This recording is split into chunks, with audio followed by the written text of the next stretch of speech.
Hi YouTube, my name is Paul and this is a video response to Novabug's Friday Foursome number 18 movie tie-ins. The first game I've got for you today is Robocop. So Robocop I first bought on the ZX Spectrum back in January 1989. I think it was a late Christmas release, so I've never seen the film before. I bought the game solely based on the reviews at the time, which were fantastic.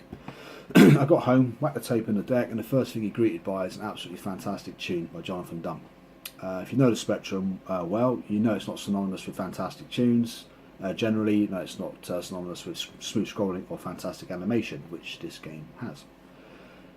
You get beyond the title music, got a bit of digitized speech, listen to all the 4 directives. You move into the game, which is a sideways scrolling, left to right shooting game. You pick up power-ups on the way, improve weapons, you pick up health, etc, etc.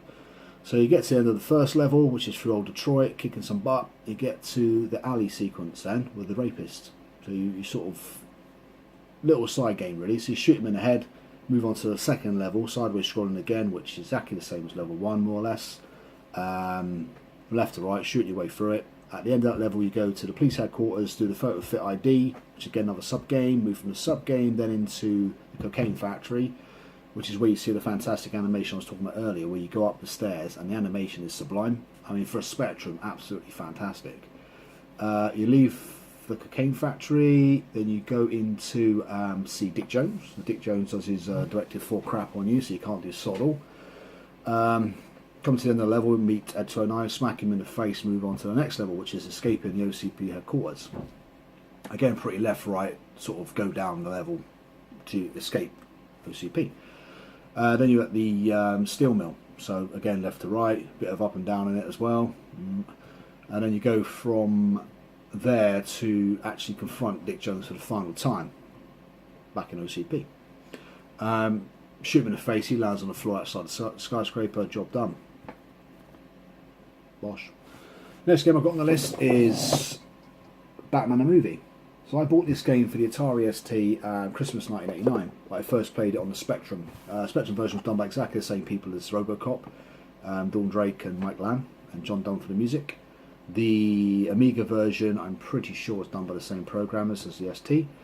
But the one thing I loved about Batman the Movie, very similar style to Robocop in terms of its first and last level, sideways scrolling, up and down, all that nonsense, but the driving scene. So the biggest game for me in 1989 to look forward to was Chase HQ.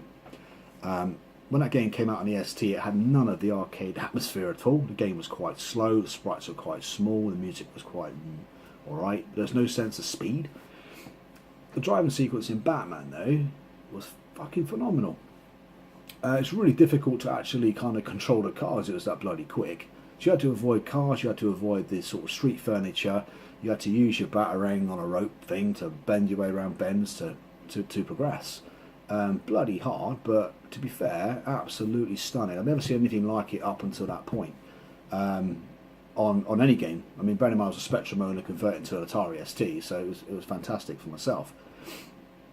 So great, yeah. It kind of goes in chronological order of the film again. You start off in the Axis chemical plant, then you do a you got to try and find a antidote to the Joker's cosmetics. So I think he's poisoned the cosmetics. Then you go to the driving sequence. I'm pretty sure you do another side game, but I can't remember if you do or not. Then you do the Batarang game, very similar to driving, but you're in the Batarang, sort of cutting the balloons away, which is fantastic again. And the last level was at Cathedral, which you get to the top, and again you just smack the Joker off the building. Common theme for the time, I suppose.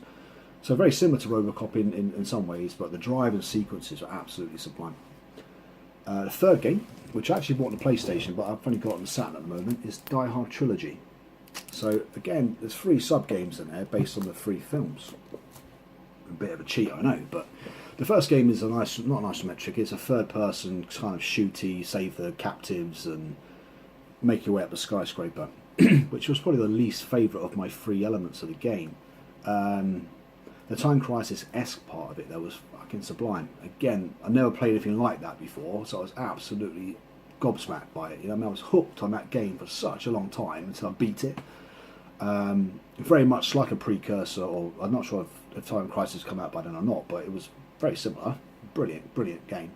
The one that blew me away the most was the driving game. Again, never seen anything like it before. Bombing through those streets, hitting those bombs before the time runs out was amazing. I mean, it almost felt like a precursor to something like Driver. I mean, so you kind of, again, it's quite linear where you go. You can go off the beaten track and all. But I think a bit similar to Batman, you kind of zoom off left or right, unconventionally, if you like.